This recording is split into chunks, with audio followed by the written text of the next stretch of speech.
오늘 본문 말씀을 보면 시인은 자신을 주의 종과 나그네로 소개하고 있는데요. 종은 시인이 그의 주인이신 하나님의 소유라는 것과 하나님께 충성하고 헌신하고 있는 자임을 보여주고 있는 것입니다. 나그네는 하나님의 긍휼과 은혜를 바라는 자입니다. 한 곳에 살지 못하고 돌아다니는 자, 혹은 다른 민족 사이에서 이방인의 처지가 된 자를 가리킵니다. 나그네 고와 과부는 사회에서 소외되고 학대받은 대표적인 자들입니다. 하나님께서는 이들을 사랑으로 잘 돌보라고 명령하셨습니다. 뿐만 아니라 하나님께서는 이들을 친히 돌보고 계십니다. 신명기 10장 18절 말씀입니다. 다 함께 읽겠습니다. 시작. 고아와 과부를 위하여 정의를 행하시며 나그네를 사랑하여 그에게 떡과 옷을 주시나니. 아멘. 하나님께서는 고아와 과부, 나그네가 이 세상에서 소외되지 않고 하나님께서 주신 몫을 온전히 누리기를 원하십니다. 시인은 그러한 하나님을 알기에 하나님께 은혜 내려주세요, 긍휼을 베풀어 주세요라고 간구하고 있는 것입니다. 17절 말씀을 우리 함께 읽겠습니다. 시작. 주의 종을 후대하여 살게 하소서.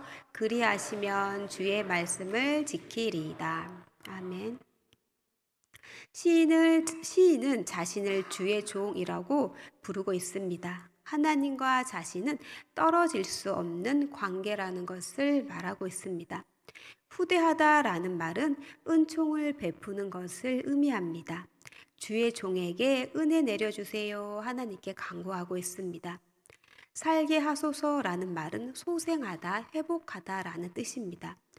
소생하다라는 말은 단순히 육체의 생명을 연장하는 것이 아니라 고난에서 벗어나 영적 생명을 되찾고 평안하게 하나님의 말씀을 행하며 사는 믿음의 생활을 말하는 것입니다. 주의 종에게 은혜 내려주세요. 그러면 제가 살아서 주의 말씀을 지키겠습니다. 라고 시인은 강구하고 있는 것입니다. 18절 말씀입니다. 함께 읽겠습니다. 내 눈을 열어서 주의 율법에서 놀라운 것을 보게 하소서. 아멘. 시인은 내 눈을 열어주세요 라고 하나님께 기도하고 있습니다. 하나님이 자신의 눈을 열어주어야 하는 이유는 하나님의 율법에서 놀라운 것을 보기 위해서입니다. 여기에서 놀라다라는 말은 인간의 능력을 초월한 역사적인 사건을 말하는 것입니다. 하나님이 세계와 나라와 인생에게 행하신 놀라운 구원과 기적의 사건, 그리고 하나님의 성품을 가리킵니다. 시인은 또한 19절에서 하나님이 그의 계명을 숨기지 말고 자기에게 깨닫게 해 주시기를 기도합니다. 19절에서 20절 말씀도 함께 읽겠습니다. 시작. 나는 땅에서 나그네가 되어 싸우니 주의 계명들을 내게 숨기지 마소서. 주의 규례들을 항상 사모함으로 내 마음이 상하나이다. 아멘. 시인은 자신을 땅의 나그네로 여기는데요. 54절에서도 나그네라는 말이 나옵니다. 내가 나그네가 된 집에서 주의 율례들이 나의 노래가 되었다라고 고백하고 있는데요. 하나님이 말씀하신 대로 나그네인 저를 보호해 주시고 필요를 공급해 주세요. 특히 하나님의 말씀에 관한 것을 숨기지 마시고 주의 말씀에 놀라운 것들을 보게 해주세요라고 간구합니다.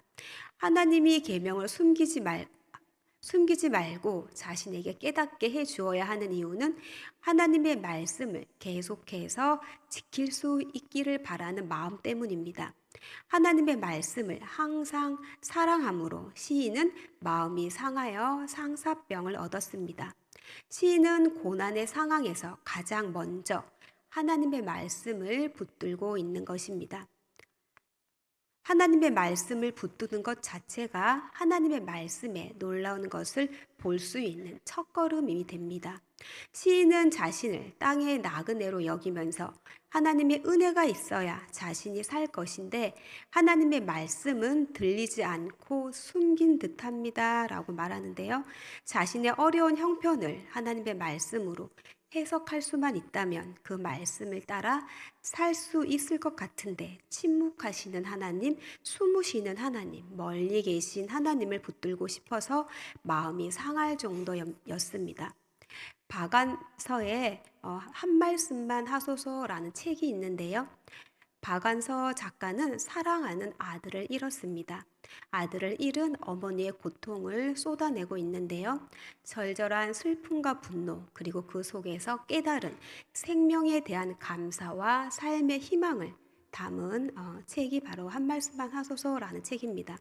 시인도 박안서 작가도 자신의 이 고통과 슬픔, 분노를 하나님의 말씀으로 해석할 수만 있다면 그 말씀을 따라 살 수 있다고 말하고 있는데요. 하지만 하나님은 침묵하고 숨으시니 그들의 마음이 상하고 있는 것입니다. 여러분에게도 이런 적이 혹시 있으신지요? 하나님, 왜 제게 이런 일이 일어났나요? 한 말씀만 해주세요. 제발 이라고 하나님께 묻고 또 묻고 혹시 그런 적이 있으신가요? 시편 4편을 보면 시인은 내가 당신께 부르짖을 때에 응답해 주세요. 나의 의로우신 하나님, 내 근심을 덜어주시고 나에게 은혜를 베풀어 주시고 나의 기도를 들어주세요. 여호와여, 주의 얼굴을 들어 우리에게 비춰주세요. 라고 하나님께 기도하고 있습니다. 주의 얼굴을 비춘다는 말은 하나님의 은혜를 내려달라는 비유적인 표현입니다. 여러분은 고난의 상황에 무엇을 의지하고 있습니까? 무엇을 찾고 있습니까? 사울 왕은 어마어마한 블레셋 군대를 보고 두려워 떨며 어떻게 해야 좋을지 몰라 하나님께 물어보았습니다. 그러나 하나님께서는 꿈으로나 우림으로나 예언자를 통해서도 그에게 대답하지 않으셨습니다. 그러자 사울이 그의 신하들에게 말하는데요. 사무엘상 28장 7절 말씀을 우리 함께 읽겠습니다. 시작. 나를 위하여 신접한 여인을 찾으라. 내가 그리로 가서 그에게 물으리라 하니. 아멘. 사울은 자신을 위하여 신접한 여인을 찾으라 명령했습니다. 고난의 순간에 절박한 순간, 하나님을 찾고 구하는 것이 아니라 신접한 여인을 찾아가 이 고난의 순간을 벗어나고자 합니다. 어려움들을 해결하고자 합니다. 답답한 마음에 평안을 얻고자 합니다. 그러나 사울에게는 평안이 없었습니다. 결국 자신들의 아들들과 함께 사는 것이 아니라 생명을 얻는 것이 아니라 자신과 자신의 아들들에게 죽음이 다가옵니다. 죽음을 맞이하게 됩니다. 시인이 내 눈을 열어서 주의 율법에서 놀라운 것을 보게 해주세요 라고 말했는데요. 또한 저는 나그네입니다. 저에게 은혜를 주세요. 주의 계명들을 저에게 숨기지 말아주세요 라고 간구합니다. 하나님의 말씀을 항상 사랑함으로 제가 상사병이 생겼습니다. 라고 고백하면서 하나님께 간구할 수 있었던 이유는 시인이 평소에 경건한 삶을 사는 사람이었기 때문입니다. 시인의 삶은 하나님과 함께하는 삶이었고 하나님의 말씀과 함께하는 삶이었습니다. 오늘 시편의 시인은 하나님과 동행하는 사람이었기 때문에 하나님의 말씀을 늘 묵상하고 기도하였습니다. 어려운 순간에도 나그네와 같은 형편에 있더라도 하나님의 말씀을 묵상하고 기도하는 것을 포기하지 않았습니다. 스가랴 10장 1절 말씀에서 하나님께서 봄비 내리는 철에 비를 오게 해달라고 하나님께 구하라 말씀하십니다. 스가랴 10장 1절 말씀입니다. 다 함께 읽겠습니다. 봄비가 올 때에 여호와 곧 구름을 일게 하시는 여호와께 비를 구하라. 무리에게 소낙비를 내려서 밭의 채소를 각 사람에게 주시리라. 아멘. 스가랴 선지자는 회복의 날에 언약 백성들이 하나님께 비를 달라고 간구하면 여호와께서 반드시 응답하실 것이라 말씀하는데요. 그들이 기도하면 하나님께서 소나기를 내려 주셔서 밭에 채소가 자라 백성에게 필요한 모든 것들이 채워질 거라 말하고 있습니다. 하나님은 그의 자녀, 그의 백성의 소리를 듣고 응답하시는 분이십니다. 이 약속의 말씀을 믿고 저와 여러분이 세상의 부귀영화나 나를 위한 우상들을 찾고 구하는 것이 아니라 시편의 시인처럼 늘 하나님의 말씀을 찾고 구하여 하나님의 말씀에 놀라운 것을 보는 복된 삶 사시길 예수님의 이름으로 축복합니다. 아멘. 시인은 자기 주변에 있는 하나님의 말씀에서 떠난 자들을 하나님이 꾸짖는다는 사실을 떠올리고 있습니다. 21절 말씀입니다. 함께 읽겠습니다. 교만하여 저주를 받으며 주의 계명들에서 떠나는 자들을 주께서 꾸짖으셨나이다. 아멘. 시인 눈에 그들은 하나님의 계명들로부터 길을 잃고 타락한 자들입니다. 교만하고 저주받을 자들입니다. 이들의 마음에는 하나님을 경외하는 마음이 없습니다. 이들은 악을 행하는 자들입니다. 시인이 이들을 향해 저주받을 자들이라고 표현하는 이유는 하나님을 사랑하여 그의 말씀을 가까이 하고 행하는 자가 진정으로 행복한 자들이기 때문입니다. 시편 119편 1절에서도 여호와의 율법을 따라 행하는 자들이 복이 있다. 즉 행복한 사람이라고 말해주고 있습니다. 21절에 교만하다라는 말은 하나님께서 베풀어 주신 은혜를 잊어버리고 보답하지 않는 것을 말합니다. 히스기야 왕이 병이 들었을 때 하나님을 찾고 간구하였습니다. 하나님은 그의 기도를 듣고 생명을 15년 연장시켜 주셨습니다. 그 후에 히스기야가 또다시 병에 걸렸는데요. 바벨론 왕이 히스기야 병 소식을 듣고 사신들을 보냅니다. 그때 히스기야는 사절단에게 하나님께서 베풀어 주신 은혜에 대해 이야기하는 것이 아니라 바벨론의 환심을 사기 위해서 자기의 보물 창고와 나라 안의 모든 것들을 보여주며 부와 권세를 자랑하였습니다. 역대기 저자는 이것을 마음이 교만하여 그렇게 하였다고 말씀합니다. 역대하 32장 25절 말씀입니다. 다 함께 읽겠습니다. 히스기야가 마음이 교만하여 그 받은 은혜를 보답하지 아니하므로 진노가 그와 유다와 예루살렘에 내리게 되었더니 아멘. 하나님께서 베풀어 주신 은혜를 기억하지 않으면 우리도 교만과 타락의 길로 갈 수 있습니다. 저와 여러분이 항상 하나님의 말씀 안에 머물러 하나님의 은혜를 자랑하고 하나님만 높이며 하나님만 찬양하는 겸손한 사람들이 다 되시길 예수님의 이름으로 축복합니다. 아멘. 시인은 이제 하나님께 자신이 처한 공경에서 구해달라고 기도합니다. 22절에서 24절 말씀입니다. 좀 길지만 우리 함께 읽을게요. 시작. 내가 주의 교훈들을 지켰사오니 비방과 멸시를 내게서 떠나게 하소서. 고관들도 앉아서 나를 비방하였사오나 주의 종은 주의 율례들을 작은 소리도 읊조렸나이다. 주의 증거들은 나의 즐거움이요 나의 충고자니이다. 아멘. 시인은 하나님의 말씀에서 떠난 자들과 달리 하나님의 말씀을 즐거워하고 하나님의 말씀을 실천하며 살았습니다. 22절에 내가 주의 교훈을 지켰사오니 라고 고백하고 있습니다. 시인은 자기 자신도 자칫 잘못하면 그들과 마찬가지로 하나님과 그분의 말씀에서 멀리 떠나 타락할 수 있는 연약한 존재라는 것을 알고 있었습니다. 그래서 앞에 2절과 10절에서 그는 하나님을 온 마음으로 찾았고 하나님께 자신이 하나님의 계명에서 길을 잃지 않도록 도와달라고 간구하였습니다. 그러나 하나님께 순종했다고 해서 고난에서 완전히 자유로운 것은 아닙니다. 시인 주변에는 이런 시인을 못마땅하게 여기고 비방하고 멸시하는 사람들이 있었습니다. 23절에 고관들조차 자신에 대해 나쁜 말을 주고받는다 말씀하고 있습니다. 시인은 이런 어려운 현실을 그대로 받아들이고 있는데요. 자기를 비방하는 자들에게 응대하여 재짓는 것이 아니라 하나님의 율법들을 작은 소리로 읊조리고 즐거움으로 삼으며 자신의 충고자로 삼습니다. 시인은 처음에는 자신을 주의 종이라고 말했는데요. 23절에서도 자신을 주의 종이라고 부르고 있습니다.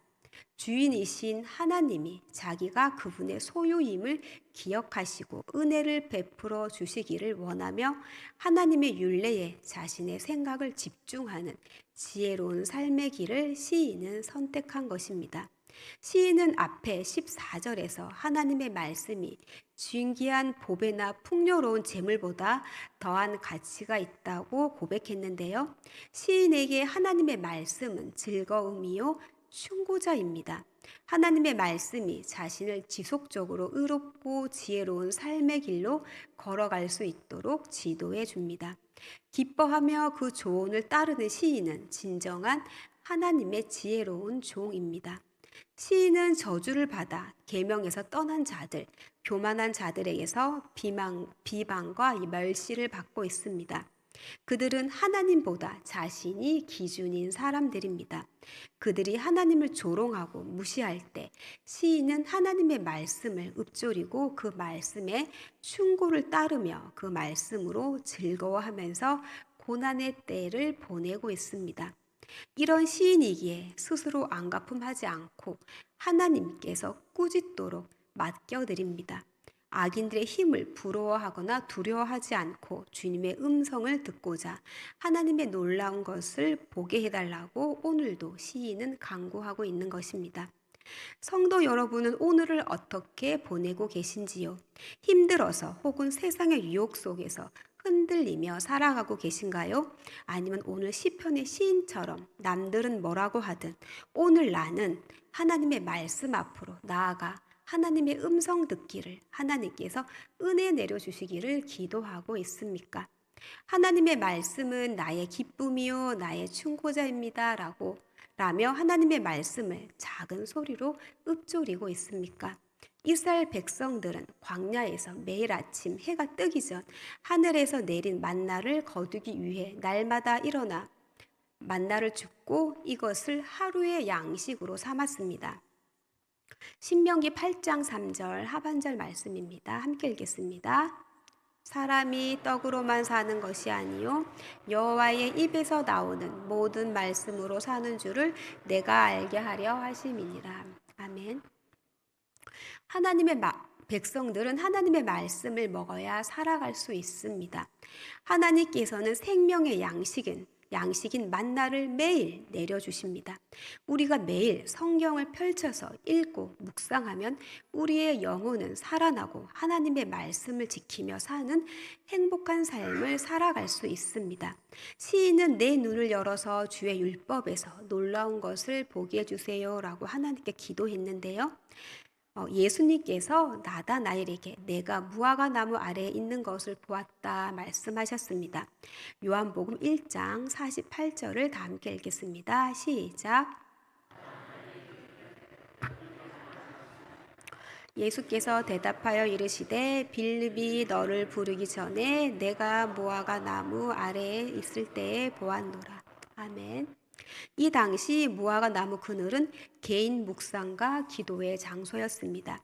예수님은 나다나엘이 무화과 나무 그늘에서 하나님의 말씀을 묵상하며 기도하는 것을 보았습니다. 나다나엘이 늘 하나님의 말씀을 묵상하고 그 말씀을 붙들고 기도하는 경건한 사람인 것을 예수님이 본 것입니다. 하나님과 늘 함께하며 하나님의 말씀을 묵상하며 기도하던 나다나엘은 하나님 말씀에 놀라운 것을 보게 됩니다. 하나님의 아들 예수 그리스도를 두 눈으로 보고 그와 이야기하며 그의 제자가 된 것입니다. 나다나엘은 하나님께서 보내주신다고 약속하신 메시아, 즉 구원자 예수님을 만났습니다. 이렇게 하나님은 하나님의 약속의 말씀을 가까이 하고 믿고 기도하는 자에게 하나님의 말씀에 놀라운 것을 보게 하십니다. 하나님의 아들 예수님의 제자가 되는 행복한 삶, 영광스러운 삶을 살게 하십니다. 저와 여러분이 하나님의 말씀을 늘 가까이 하고 그 말씀을 매일 묵상하며 하나님의 약속에 말씀을 따라 기도하면 나다나엘처럼 하나님의 말씀에 놀라운 것을 보게 될 것입니다. 하나님의 말씀에 놀라운 비밀 바로 예수 그리스도이십니다. 저와 여러분의 죄를 대신해 십자가에 피 흘려 죽으신 예수 그리스도, 저와 여러분에게 새 생명 주시기 위해 부활하신 예수 그리스도, 그 예수님을 오늘 만나길 예수님의 이름으로 축복합니다. 아멘. 옆에 분에게 말해 볼까요? 하나님의 말씀을 매일 가까이 함으로 예수님을 만나세요. 옆- 아멘. 저와 여러분이 하나님의 말씀을 늘 가까이 함으로 하나님과 동행하며 예수님을 매일 만나는 복되고 아름다운 삶 사시길 예수님의 이름으로 축복합니다. 아멘. 하나님께 기도드리겠습니다.